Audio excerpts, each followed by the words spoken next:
Not even a question.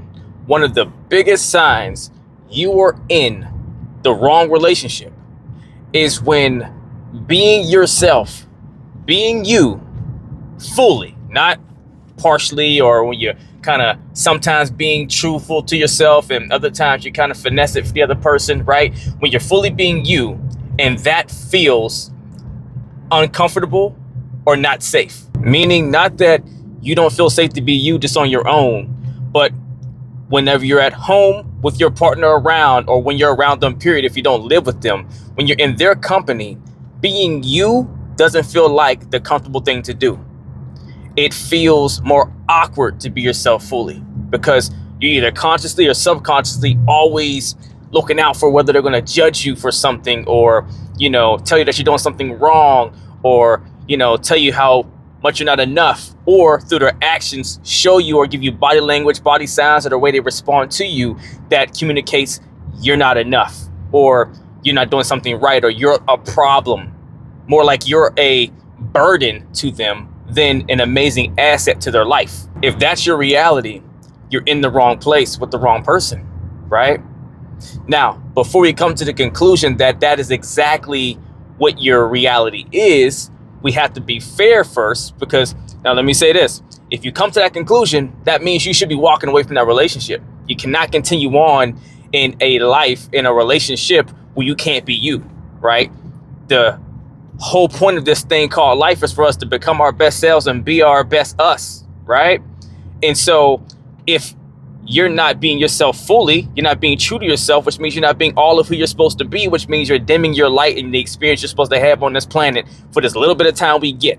But before we come to that overall conclusion, let's be fair and make sure that you've done your part to actually communicate where you're at with things and how you feel, and that almost sense of fear to be you, or uncomfortable space that you're in.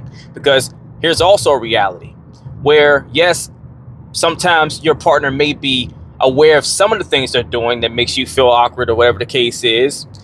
Oftentimes, or more often than not, they're not aware nearly to the degree that we think they are, that we're having this uncomfortable experience that we're having, unless we actually express verbally and communicate the deepest concerns and obstacles we're having being in that relationship with them. And so that looks like you actually having a conversation to say straight up, hey, I just started realizing, and I'm not just putting this all on you because it's on me for even allowing it to happen, for me not just being true to myself, but I'm realizing that when I'm around you, I don't feel comfortable being myself truly. I don't feel at ease, like I can let my hair down, like it's okay to be me. And it makes me feel uncomfortable in my own skin. Now, I'm not blaming you for this, right? Because look, the first thing we want to do is say, you make me feel like I can't be me. And we try to place all this blame. And at the end of the day, no one can make you not be you other than you, right? You decide what you accept and you reject into your life.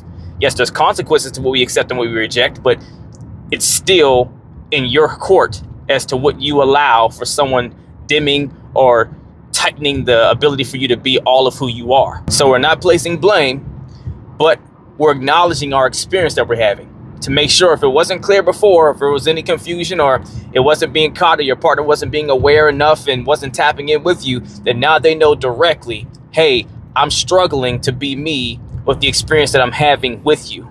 You're not the problem, but the experience I'm having with you is, right? And you can be fair to say, hey, taking some ownership here, I haven't spoken up all the time in some of these different moments, like maybe I should have.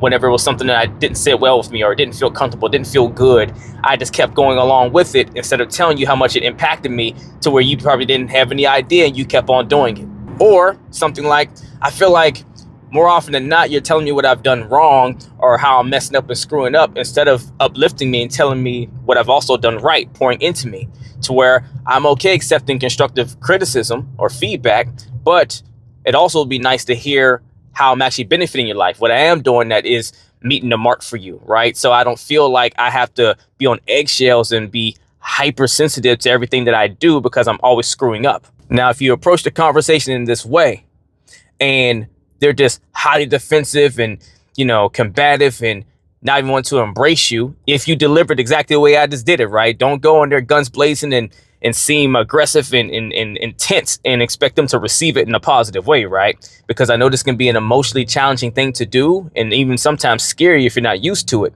So you want to make sure you check your energy and your emotions before you go in, to make sure you're being calm and spoken in a soft tone and considerate of how you're using your words, and using I statements and leading with love instead of going in guns blazing, right? But if you've accomplished doing it that way and they're still not receptive to it or fighting against it, then at this point, they're kind of telling you that either they don't want to, or they're not prepared or ready, or at the space of growth where they can embrace you for who you are fully, which means they can't love you fully for who you are. Because what true love really means, when you love someone truly, is you accept and embrace all of them. Doesn't mean you just say it's okay that they have certain unhealthy flaws that they may need to work on, but you don't condemn that person for them. You work with them to be better, and you encourage them instead of beating up on them and making them feel bad for these things. So if they are fighting against you champion to be fully you, that makes you your best self, that makes you most happy, which they should want that because they want a happy partner, then now